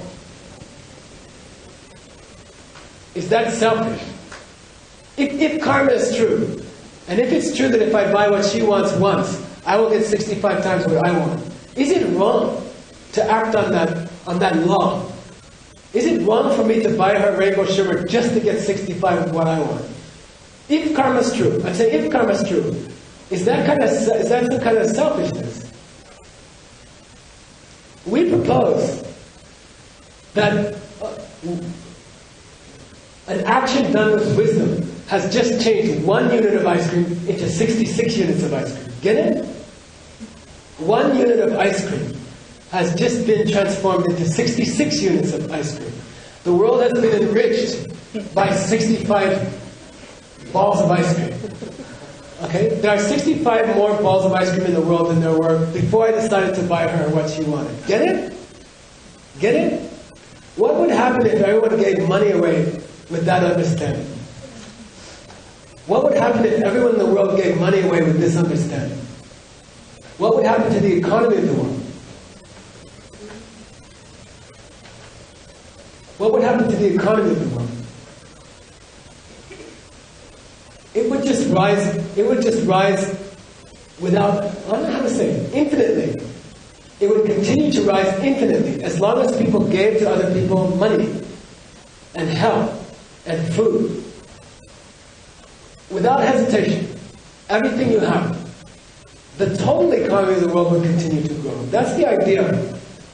For whom? For everyone, you see. Then in the idea that if me is defined by what is in my self-interest, if Michael is defined by what's in Michael's self-interest, what happens if I do an action which contributes to the self-interest of everyone in the world? Then where is Michael? Where is Michael if an action I undertake helps everyone in the world? Knowingly, purposely. Then where is Michael? Where is Michael's self-interest? How big is Michael's self-interest then? You see? Then there's no Michael anymore. You have to think about that. There's no Michael anymore. If I have undertaken an action to increase the net number of scoops of ice cream in the world, right? That's going to help everyone in the world. So then where is Michael?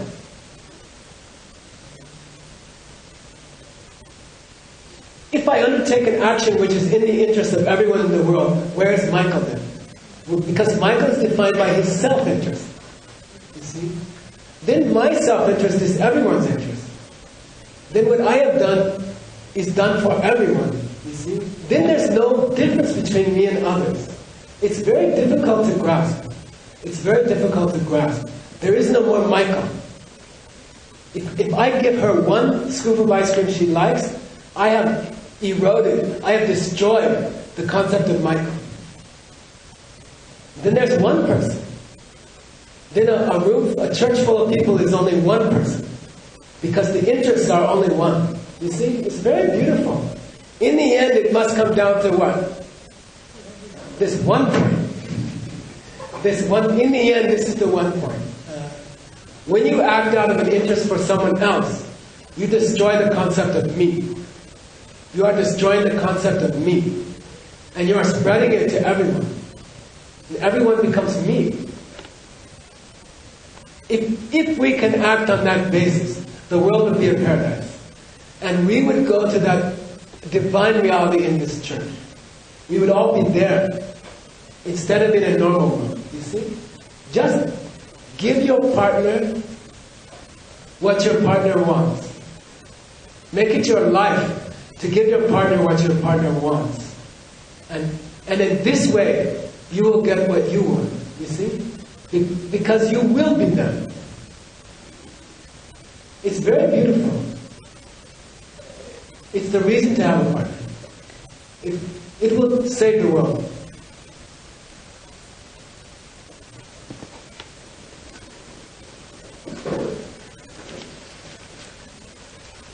Okay. Last verse.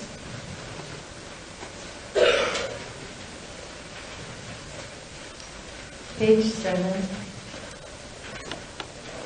Be joy alone in an unbroken stream.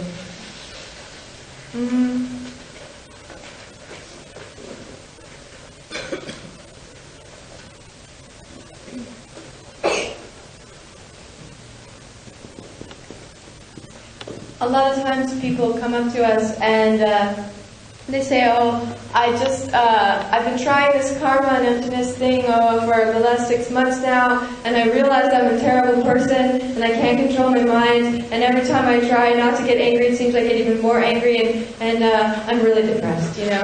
And it shouldn't be, you know, a spiritual practice, it shouldn't be something more that you use to beat yourself up about. You know, that's not what a spiritual practice is about. A spiritual practice should be joyful. And I think this is one of the most important things to learn as a person who wants to follow a spiritual path, is that you need to take some joy in your practice. Every day, every hour, every second, keep it happy, keep it joyful. It's,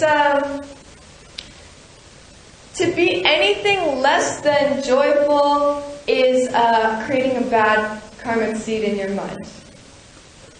When I first learned about that, I was blown away, because I was brought up Christian, and, I was taught about sins, and all sins have to do with other people, don't hurt other people. And then, Buddhist tradition comes along and says, if you even have a negative state of mind, if you're unhappy by yourself, in your own room, and you're not even seeing anybody else, and you just locked yourself in because you don't want to bother anyone, you're still creating bad karma. You're still planting bad seeds, because the definition of mental affliction in Buddhism, the definition is something that harms you, something that's going to harm you in the future. So hurting other people obviously harms you in the future, right? Because it comes back to you.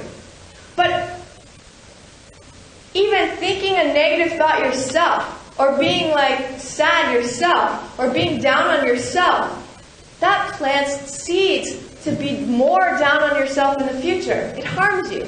It harms you in the future. So we have to get out not only of our negative thoughts about other people, but our own negative states of mind.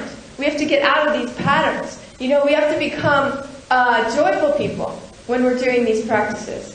And, it's a difficult thing to get out of habits. It's a difficult thing. But really, there's no point in being any other way. Master Shantideva, he's an amazing Indian master, and he always talks about what point is it to get upset.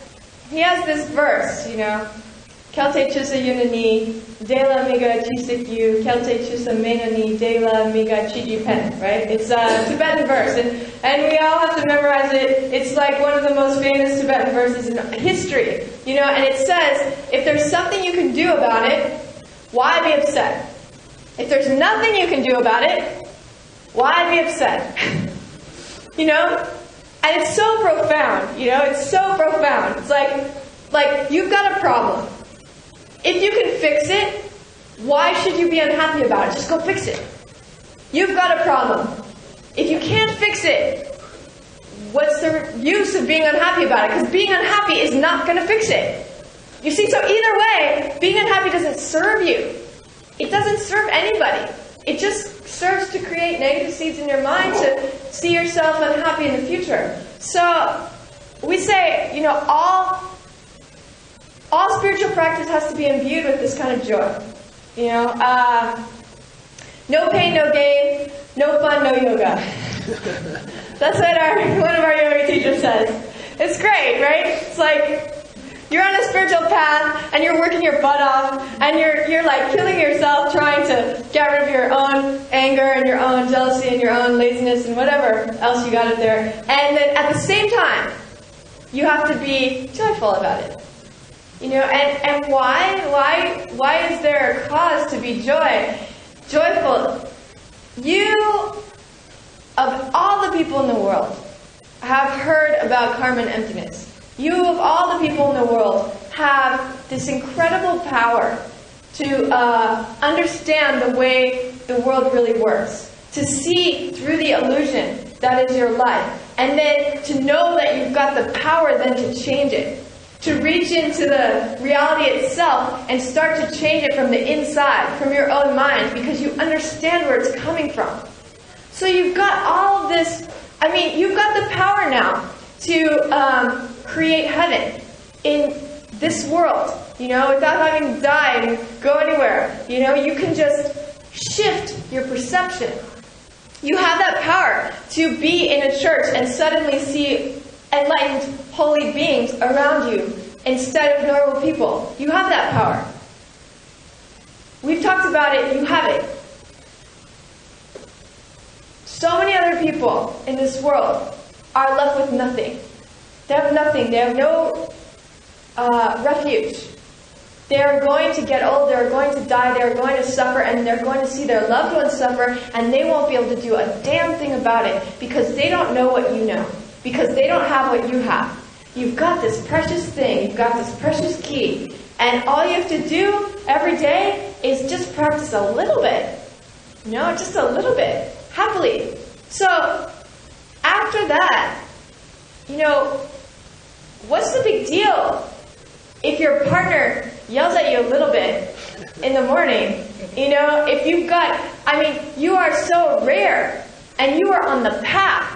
You've got a path now, and you are on your way out of this suffering life. You are on your way out to bliss. So who cares if there's little blips in the middle of it? Who cares? It's not a big deal. And that's how a spiritual practitioner thinks about their life. And that's how they keep their joy. Even through all the, someone kisses you, you're okay about that. Someone yells at you, you're okay about that because you've got your mind on the goal.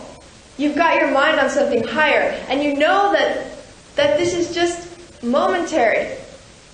And you're so lucky. So whenever you start to feel down about your life or down about yourself or something like that, think about that. Think about the great, precious gift that you have, the great power you have, knowing how to change your world and how to change your mind, and let it shift you into someplace more joyful. You are very special. Not everybody can hear these things. Even if we put them on national TV, not everybody would be able to hear it. You see, you've got a certain kind of mind that can understand something, that actually gets excited when we start to say, oh, this place, it's not out there, it's coming from your mind. And you're like, you get sort of chills about it, and you can start to almost feel your mind projecting it. And then you tell it to your great aunt or something, and they're like, what? And they're like, have another piece of chicken or something. It's like, they change the subject because it makes them uncomfortable and they don't want to think about it. It's like, you've got a mind that understands this stuff. It's so rare.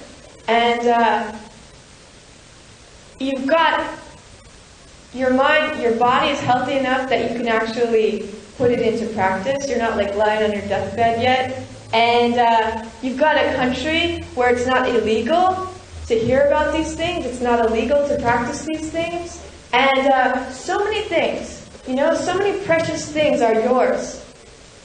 And think about it. Think about it when you have a bad day. And let it uplift you. You are special. You are incredibly special. So, how to put this into practice with your partner, Be joy alone in an unbroken stream. I think children teach us about this a lot. I remember when I was a little kid and we were going to a Christmas party and my mom got me all dressed up in this really beautiful outfit and she was going to go in this other outfit and we were driving in the car, but see, I had this earache we didn't know about and I threw up on the way there. In the car, which I never ever did before or since. So it was a big deal. And so we turned around, we never made it to the Christmas party. And we went back home, and I had this raging fever, and my mom got us out of the nice Christmas outfits, and we lied down in bed, and we went to the doctor the next day, and it's like, children are so, I don't know, there's so many things that happen in the spur of the moment to change your plans, that parents get this thing of living in the moment. It's like, oh, I had this Christmas party. No, I don't have the Christmas party to go to. I have an earache to attend to. And then, and it's just like, they sort of roll with it, And so children are these great teachers of their parents, how to live in the moment, how to just be in the present moment with whatever comes up. without expectation, right? So you can do that with a child because, the child is dependent on you and they need you to take care of them for the year and blah, blah, blah. But can you do it with your partner? Can you live in the moment with your partner? Can you not...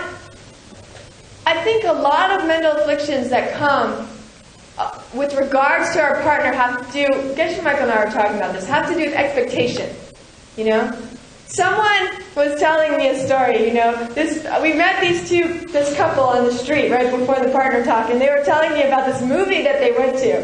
And one person wanted to see Enchanted, and the other person wanted to see Beowulf. And then the Beowulf person won. But then the person who wanted to see Enchanted was glaring at them throughout Beowulf the whole time, I told you this was going to be a stupid movie. I can't believe we're not in Enchanted right now. That's amazing, And so it's expectation that gets us, it's like, I thought we were going to the movie I wanted to see. Or, I thought we were going to have time to work, and now we're spending it with your mom. Whichever mom it is, we both have this. We have these courses that we have to prepare, and then we have a certain amount of time. We think we're going to get to work on the computer, and then the mom takes the rest of the time, and then you're upset. But, if we could just let go of those expectations, and like the same way we would if we had a child. And they said, no, Mom, we're going this way, We're not going to the Christmas party anymore, we're going home. If we could do that with our partners, if we could just live in the moment more and not plan so much, in the future, then we could focus on the real cause of what was happening around us, why did I not get to work today? Why do I have to, spend 2 more hours looking at some kind of pictures I don't really care about looking at, or, whatever comes up. It's like you just surrender. You surrender to the moment. And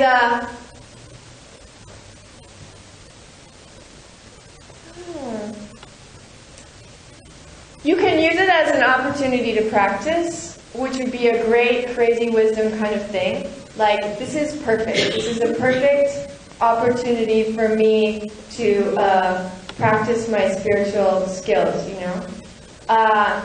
and you can use it as a practice to purify your own mind. And you can use it as a practice to serve your partner. This is what my partner wants to do right now. And we talked about all the reasons why we should do that. 1, to get us out of our own head. 2, because actually it is serving ourselves. Once you start, though, doing this practice of constantly being joyful and constantly being able to experience life in the moment, then you won't have to come up with reasons anymore why you should be joyful. It will just happen. Every single moment will look like the very perfect moment to you. Every single moment will be exactly where you are supposed to be, and in exactly the right state of mind. You will go back to that seeing your world as a dream, and you'll be able to be in the present moment and see yourself projecting yourself and your world and the story around you, and it will all be exactly the right thing for you at the right time, and it will be the one and only perfect thing to further you on the path to enlightenment. It will be your path to enlightenment. The highest meaning of this verse for me is be able to see every single moment that you have during the day as your perfect path to enlightenment.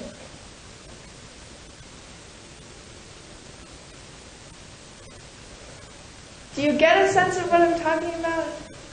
Yeah? Because I've never really talked about this before. But it will happen, you know? It will happen that every single person you meet on the street will be pushing you to your enlightenment. And every single moment of your mind will be another push. And this verse will get you there. This is the verse that will get you there, right? And in the beginning it will be forced. In the beginning you'll have to pretend to be joyful about the situations that you're not so comfortable with. But after a while, you'll just be here now, you know, in the moment. And it will be perfect.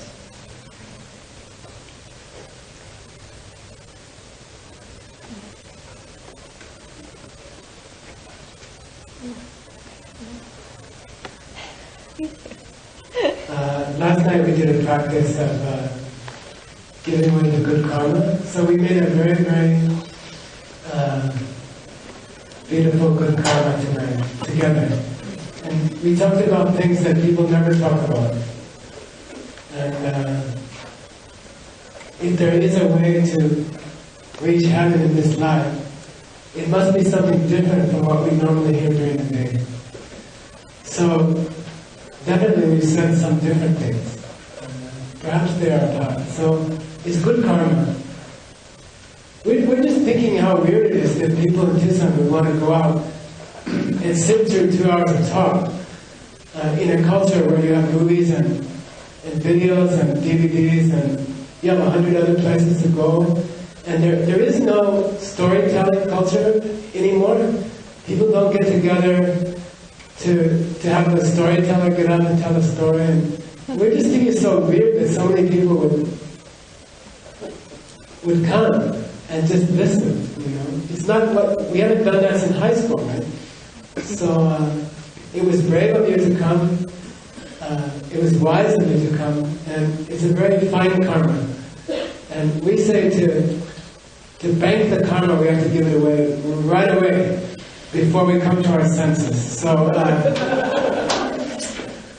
we'll do a special Tibetan prayer, and you hold your hands up like this, and we'll give the karma away. To all the people in Tucson, dedicated to a whole city full of successful partnerships, successful relationships.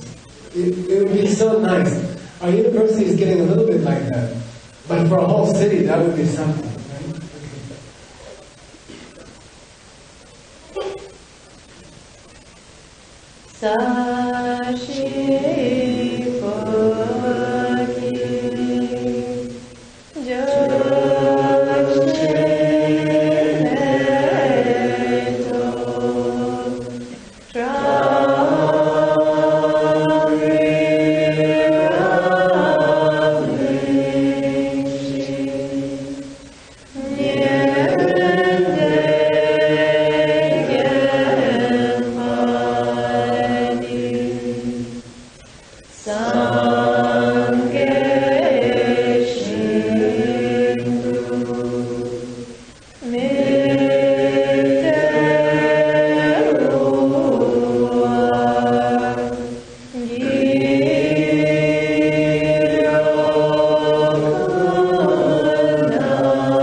Hello.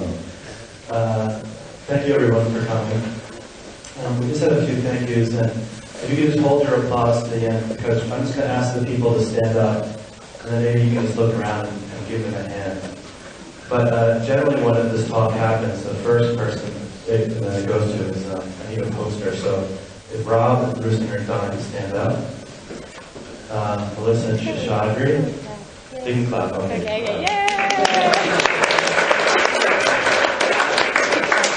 Melissa and Shadri for helping with setting up and babysitting.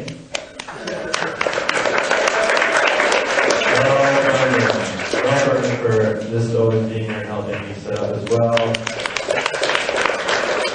Nicole Sanderson for helping with putting posters up actually around Tucson. Andrea Lennon for doing stuff on the web, for getting all the registration up. Paula and Anna, if you're still here. Julia Fergante for Julia Fergante, Brian Pearson for helping with the Mama Room and general setup. Very British of you. Rebecca and her whole bake sale crew.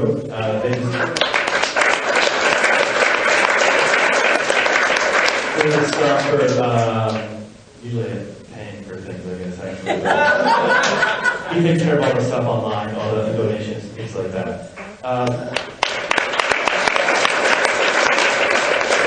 General Jimmy for doing recording. For doing recording in last minute Julie Nelson for filming. Heather Chicky for driving the llamas back and forth whenever they need to. We keep changing the event art, so it's always like a...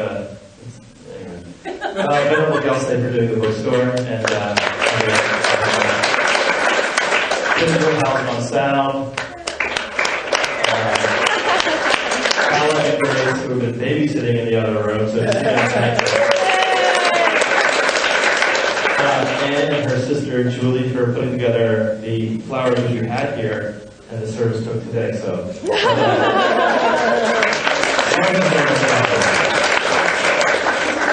and then obviously last but not least, and we were talking about this. Just let me say. I'm not sure when Mercedes handed this whole project over, maybe 2 years ago, 3, I'm not sure. But we just walked up one day and she said, oh, you're in charge, you're going to be taking over Church Partners. And just, you're going to say a few words. And just this last 7 weeks we've been noticing that we're starting to get really happy, actually. And I think it's actually starting to pay off, putting all these events together. And I think it's been 7 weeks since we've had I shouldn't say this out loud, but it might change it. Anyway. Anyway, we've been getting happy.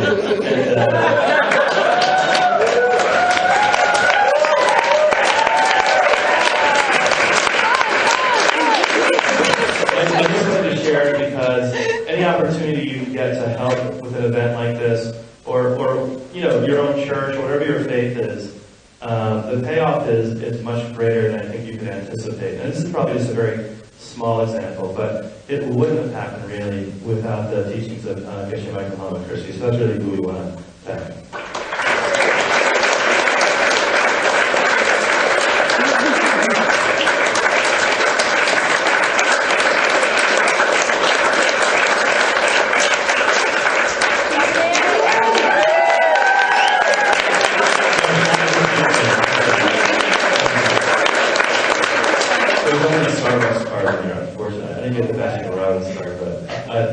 Anyway, thank you so much. And please come back whenever we do these events. Okay? Thank you.